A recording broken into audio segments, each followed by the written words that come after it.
السلام علیکم ورحمۃ اللہ وبرکاتہ۔ بسم اللہ الرحمن الرحیم۔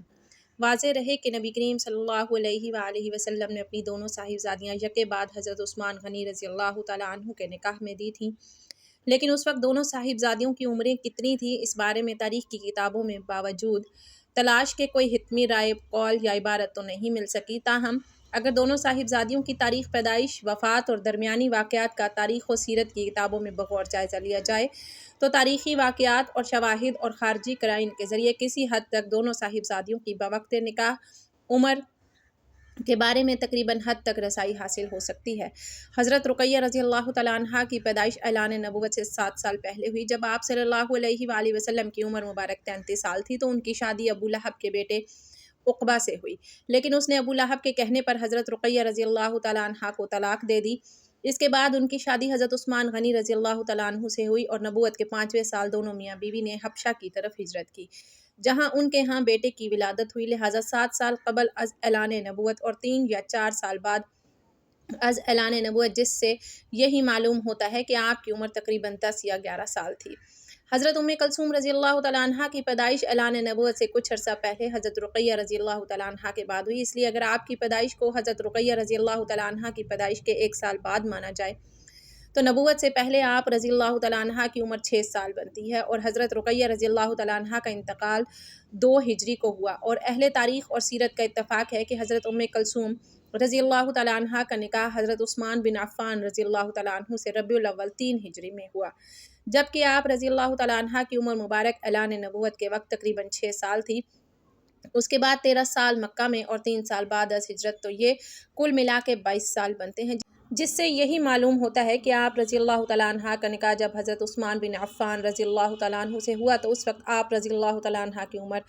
تقریباً 22 سال تھی۔ آخر حضور صلی اللہ علیہ وآلہ وسلم کی 2 بیٹیوں کو ایک ساتھ طلاق کیوں دے دی گئی؟ ناظرین، ایک باپ سارے غم برداشت کر سکتا ہے، لیکن جب اس کی جوان بیٹیوں پر کوئی مصیبت آ جائے اس بوڑھے باپ کی کمر توڑ کر رکھ دیتی ہیں۔ حضور صلی اللہ علیہ وآلہ وسلم نے جب طائف کی وادی میں کافروں کے پتھر کھائے تب بھی آپ صلی اللہ علیہ وسلم نے کسی کو بددعا نہ دی۔ جنگ احد میں آپ صلی اللہ علیہ وآلہ وسلم کو کافروں نے اوپر سے نیچے گرایا تب بھی آپ صلی اللہ علیہ وسلم نے کسی کو بددعا نہ دی، لیکن جس وقت حضور صلی اللہ علیہ وآلہ وسلم کی 2 بیٹیوں کو اچانک طلاق دی گئی تو آپ صلی اللہ علیہ وآلہ وسلم بیٹیوں پر آنے والے اس غم کو برداشت نہ کر سکے اور طلاق دینے والے اس ظالم انسان سے کہا کہ جا، میں تجھے بددعا دیتا ہوں کہ اللہ تعالیٰ تجھ پر اپنا کوئی کتا مسلط کر دے۔ ناظرین، یہ واقعہ حضور صلی اللہ علیہ وآلہ وسلم کی 2 بیٹیوں حضرت رقیہ اور حضرت ام کلثوم رضی اللہ تعالیٰ عنہا کا ہے کہ جن کی شادی حضور صلی اللہ علیہ وآلہ وسلم نے نبوت کے اعلان سے پہلے اپنے چچا ابو لہب کے 2 لڑکے عتبہ اور عتیبہ سے کر دی تھی، لیکن جب حضور صلی اللہ علیہ وآلہ وسلم نے اپنی نبوت کا اعلان فرمایا تو آپ صلی اللہ علیہ وآلہ وسلم کے گھر والے ہی آپ کے دشمن بن گئے اور اسی دشمنی میں حضور کی 2 بیٹیوں کو طلاق دے دی گئی۔ حضور صلی اللہ علیہ وآلہ وسلم کا مکمل واقعہ کچھ اس طرح ہوا کہ جب آپ صلی اللہ علیہ وآلہ وسلم کی دعوت تبلیغ سے اسلام تیزی سے پھیلنے لگا تو مکہ کے کافروں کی نیندیں اڑ گئیں اور انہیں کسی پل بھی سکون نہ ملتا۔ وہ ایسے موقع کی تلاش میں رہتے کہ جب وہ حضور صلی اللہ علیہ وآلہ وسلم اور غریب مسلمانوں کو تکلیف دے کر انہیں اسلام چھوڑنے پر مجبور کر سکے، یہاں تک کہ ان ظالموں نے حضور صلی اللہ علیہ وآلہ وسلم کے قتل کا منصوبہ بنا رکھا تھا، لیکن اللہ تعالیٰ نے حضور صلی اللہ علیہ وآلہ وسلم کی مدد فرمائی اور ان ظالموں کی سازشوں کو ناکام کر دیا۔ مکہ کے کافروں نے بیچارے کمزور مسلمانوں کو اپنا نشانہ بنایا اور ان کو تڑپا تڑپا کر دل کی بھڑاس نکالنے لگے۔ اس کام میں مکہ والے تنہا نہ تھے بلکہ بہت سے دوسرے قبیلے والے بھی ان کا ساتھ دیا کرتے تھے۔ دن بدن ان کے ظلم و ستم بڑھتے ہی جا رہے تھے۔ ان میں کچھ ایسے بھی بے رحم تھے کہ جن کے سینوں میں دل ہی نہیں تھا بلکہ پتھر کے ٹکڑے تھے۔ ان لوگوں نے بے بس مسلمانوں کو قید کر کے بہت مارا پیٹا، بھوکا پیاسا رکھا، مکہ کی تپتی ریت پر لٹا کر لوہے کے گرم سلاخوں سے داغا۔ انہی بے بس مسلمانوں میں حضرت عمار بن یاسر بھی تھے کہ جن کو مکہ کے ظالم لوہے کی زریں پہنا کر دھوپ میں لٹا دیتے اور اس تپتی زمین پر انہیں اتنا زیادہ مارتے کہ وہ بے ہوش ہو جاتے۔ انہی کمزور مسلمانوں میں حضرت خباب بن ارت رضی اللہ تعالیٰ عنہ بھی تھے کہ جن کے سر کو لوہے کی گرم سلاخوں سے داغا جاتا۔ ایک دن تو ظالموں نے حد کر دی کہ کوئلہ دہکا کر اس پر حضرت خباب کو چت لٹا دیا اور یہاں تک کہ وہ کوئلہ ان کے خون سے ٹھنڈا پڑا۔ انہی مظلوم مسلمانوں میں حضرت بلال حبشی رضی اللہ تعالیٰ عنہ بھی تھے کہ جو امیہ بن خلف کے غلام تھے۔ جب حضرت بلال رضی اللہ تعالیٰ عنہ نے اسلام قبول کیا تو ان کے مالک نے ان کا کھانا پانی بند کر دیا اور پھر جب حضرت بلال حبشی رضی اللہ تعالیٰ عنہ بھوک پیاس سے بے حال ہو جاتے تو ٹھیک دوپہر کے وقت وہ ظالم حضرت بلال حبشی رضی اللہ تعالیٰ عنہ پر گرم تپتی چٹان رکھ کر انہیں دھوپ میں لٹا دیتا تاکہ وہ اسلام کو چھوڑ دیں، لیکن حضرت بلال حبشی رضی اللہ تعالیٰ عنہ ان سبھی تکلیفوں کو برداشت کرتے اور اپنی زبان سے صرف ایک ہی لفظ کہتے کہ میرا اللہ صرف ایک ہے، اس کے علاوہ کوئی دنیا کا مالک نہیں۔ حضور صلی اللہ علیہ وآلہ وسلم جب بھی حضرت بلال حبشی رضی اللہ تعالیٰ عنہ کے پاس سے گزرتے تو ان کی ایسی تکلیفیں دیکھ کر آپ صلی اللہ علیہ وآلہ وسلم کی آنکھوں میں آنسو بھر آتے اور پھر حضرت بلال حبشی رضی اللہ تعالیٰ عنہ سے فرماتے کہ اسے بلال صبر کرنا، اللہ تمہیں اس کا بہتر بدلہ عطا فرمائے گا۔ بات یہاں تک نہ تھی بلکہ ایک دن آپ صلی اللہ علیہ وآلہ وسلم کی دو بہت چہیتی بیٹیاں حضرت رقیہ اور حضرت ام کلثوم رضی اللہ تعالیٰ عنہم اجمعین کو بھی اچانک طلاق دے دی گئی تاکہ آپ صلی اللہ علیہ وآلہ وسلم پوری طرح ٹوٹ جائیں اور اسلام کی دعوت دینا چھوڑ دیں، کیونکہ جب حضور اکرم صلی اللہ علیہ وآلہ وسلم نے جب مکمل طور پر اپنے نبی ہونے کا کھلا اعلان فرمایا تو ابو لہب نے حضور صلی اللہ علیہ وآلہ وسلم کو گالیاں دینا شروع کر دیں اور کہنے لگا کہ اے محمد صلی اللہ علیہ وآلہ وسلم تیرا برا ہو۔ تو اس پر اللہ نے قرآن کی آیتیں نازل کرتے ہوئے فرمایا کہ برا تو ابو لہب کا ہوگا۔ حضرت رقیہ رضی اللہ تعالیٰ عنہا اور حضرت ام کلثوم رضی اللہ تعالیٰ عنہا آپ صلی اللہ علیہ وآلہ وسلم کے بیچ کی دو بیٹیاں تھیں۔ یہ ابو لہب کے دو بیٹوں عقبہ اور عتیبہ کے ساتھ نکاح کے رشتے میں تھی۔ وہ دونوں لڑکے اپنے باپ ابو لہب کی طرح بے رحم انسان تھے اور اسلام کے کٹر دشمن تھے۔ حضور صلی اللہ علیہ وآلہ وسلم کی ان دونوں بیٹیوں کا نکاح تو ابو لہب کے لڑکوں سے ہو گیا تھا، لیکن ابھی تک رخصتی نہیں ہوئی تھی۔ چنانچہ ایک زمانے تک ابو لہب کے ان دونوں لڑکوں نے حضور صلی اللہ علیہ وآلہ وسلم کی لڑکیوں کے ناک میں دم کیسے رکھا اور کڑوی کڑوی باتوں سے ان کے دل چھیدتے رہے، لیکن بد نصیب ابو لہب کو اس سے بھی سکون نہ ملا اور آخر ایک دن اپنے لڑکوں سے کہنے لگا کہ اگر تم محمد صلی اللہ علیہ وآلہ وسلم کی لڑکیوں کو طلاق نہیں دو گے تو تم پر میرا گھر حرام ہے۔ باپ کے حکم پر یہ دونوں لڑکے حضور صلی اللہ علیہ وآلہ وسلم کے پاس پہنچے۔ اس وقت آپ صلی اللہ علیہ وآلہ وسلم کعبہ شریف کے پاس بیٹھے ہوئے تھے کہ اچانک پیچھے سے جا کر ان دونوں لڑکوں نے حضور صلی اللہ علیہ وآلہ وسلم کو دھکا دیا اور پھر ایک نے آپ صلی اللہ علیہ وآلہ وسلم کا گریبان پکڑ کر اتنی زور سے گھسیٹا کہ آپ صلی اللہ علیہ وآلہ وسلم کا گریبان بھی پھٹ گیا اور پھر عتبہ چیختے ہوئے کہنے لگا کہ اے محمد صلی اللہ علیہ وآلہ وسلم جا، آج سے ہم دونوں نے تیری دونوں لڑکیوں کو طلاق دے دی۔ جس وقت ان ظالموں نے حضور صلی اللہ علیہ وآلہ وسلم کی بیٹیوں کو طلاق دی تو آپ صلی اللہ علیہ وآلہ وسلم کا دل ٹوٹ کر رہ گیا۔ جب طائف کی وادی میں آپ صلی اللہ علیہ وآلہ وسلم پر ظالموں نے پتھر برسائے تھے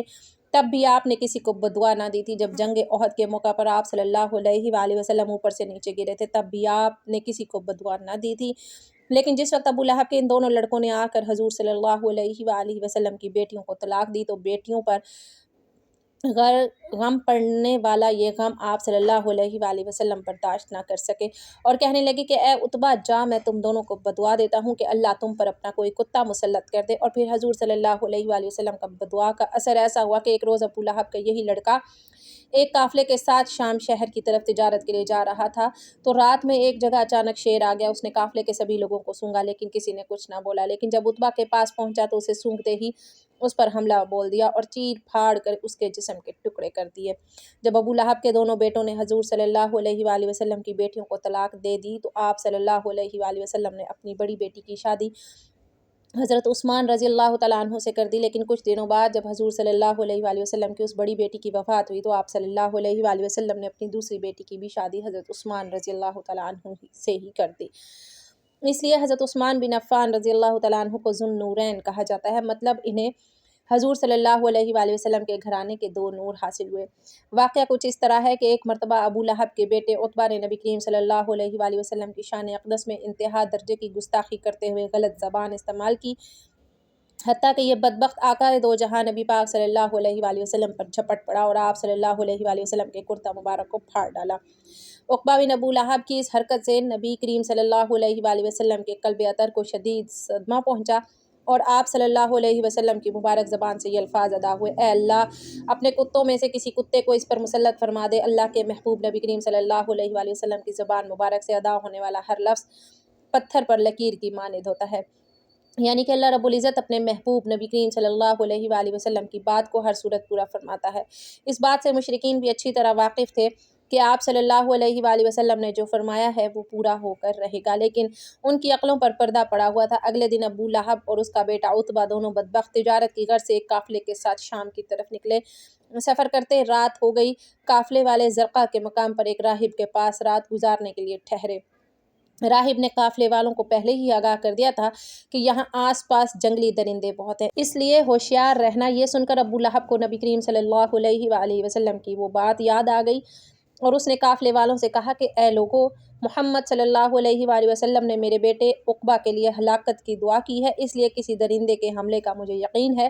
تم لوگ سارا سامان تجارت ایک جگہ اکٹھا کر کے اس کے اوپر عقبہ کا بستر لگا دو اور سب لوگ اس کے ارد گرد سو جاؤ تاکہ میرا بیٹا درندے کے حملے سے محفوظ رہے۔ چنانچہ قافلے والوں نے عتبہ کی حفاظت کا پورا بندوبست کیا اور سب سو گئے۔ کچھ دیر بعد ایک شیر وہاں آن پہنچا، مگر اس نے کسی پر حملہ کرنے کی بجائے سوئے ہوئے لوگوں کو سونگھنا شروع کر دیا اور آگے بڑھتا رہا، مگر کسی کو ذرہ برابر بھی کھروچ نہیں ماری، جس سے یہ لگتا تھا کہ یہ بھوکا نہیں ہے، ورنہ اتنے لوگوں میں سے کسی کو بھی چیر پھاڑ کر رکھ دیتا۔ یہ سب کو سونگھتا ہوا آخر اس بندے تک پہنچ گیا، لیکن اسے جس کی تلاش تھی اس کی بو اسے محسوس نہیں ہوئی۔ یہ کچھ قدم آگے چلا گیا، لیکن پھر اچانک مڑا اور تجارتی سامان کی جانب آ کر رک گیا۔ اسی سامان کے اوپر وہ بدبخت اور گستاخ رسول صلی اللہ علیہ وآلہ وسلم سو رہا تھا۔ یہ جگہ کافی اونچی تھی اور اسی لیے اسے اونچا کیا گیا تھا تاکہ کوئی درندہ عتبہ پر حملہ نہ کر سکے، پر شیر نے تجارتی سامان پر چھلانگ لگا دی اور ابو لہب کے بیٹے عقبہ کے بستر پر جا پہنچا۔ یہ شیر جو کچھ لمحے پہلے بالکل عام جانور کی طرح لگ رہا تھا، ابو لہب کے بیٹے عتبہ کو دیکھتے ہی خونخوار لہجے میں دھاڑنے لگا اور پوری طاقت سے عتبہ کے سر کو اپنے خونخوار نوکیلے دانتوں سے دبوچ لیا۔ سب قافلے والے بھی جاگ گئے تھے، مگر اس شیر کی دھاڑ ہی اتنی غضبناک تھی کہ کوئی اس کے سامنے تک نہ آیا اور ابو لہب اپنے بیٹے کو بچانے کی دہائی دیتا رہا۔ اس شیر نے حیران کن طور پر عتبہ کا خون پیا اور نہ ہی گوشت نوچ کر کھایا۔ شیر نے صرف عتبہ کے سر کو اس قدر بری طرح چبایا کہ دیکھنے والوں کے ہوش اڑ گئے اور عتبہ تڑپ تڑپ کر جہنم واصل ہوا۔ اس کے بعد بھی اس شیر نے کسی اور کو نقصان نہ پہنچایا اور اچانک وہاں سے چلا گیا۔ بعد میں لوگوں نے اس شیر کو تلاش کیا، مگر کچھ بھی پتہ نہ چل سکا کہ آخر یہ شیر کہاں سے آیا تھا اور کدھر غائب ہو گیا۔ ناظرین، نبی کریم صلی اللہ علیہ وآلہ وسلم کے گستاخوں کو اللہ رب العزت اس دنیا میں ہی سبق سکھا دیتا ہے، آخرت کا عذاب تو ابھی باقی ہے۔ تاریخ گواہ ہے، اللہ جس کسی بدبخت نے پیارے آقا صلی اللہ علیہ وآلہ وسلم کی ناموس رسالت کو پامال کیا، اس کا انجام عبرتناک ہوا اور عقبہ کا سر چبانے والے شیر جیسے شیر آتے رہیں اور آتے رہیں گے انشاءاللہ۔ اللہ پاک ہمیں نبی کریم صلی اللہ علیہ وآلہ وسلم سے سچی محبت رکھنے کی توفیق عطا فرمائے اور ہمیں نیکوکاروں میں شامل کرے، آمین۔ ناظرین، کمنٹ باکس میں اللہ تعالیٰ کے 99 ناموں میں سے ایک نام ضرور ٹائپ کیجیے گا۔ شکریہ، اللہ حافظ۔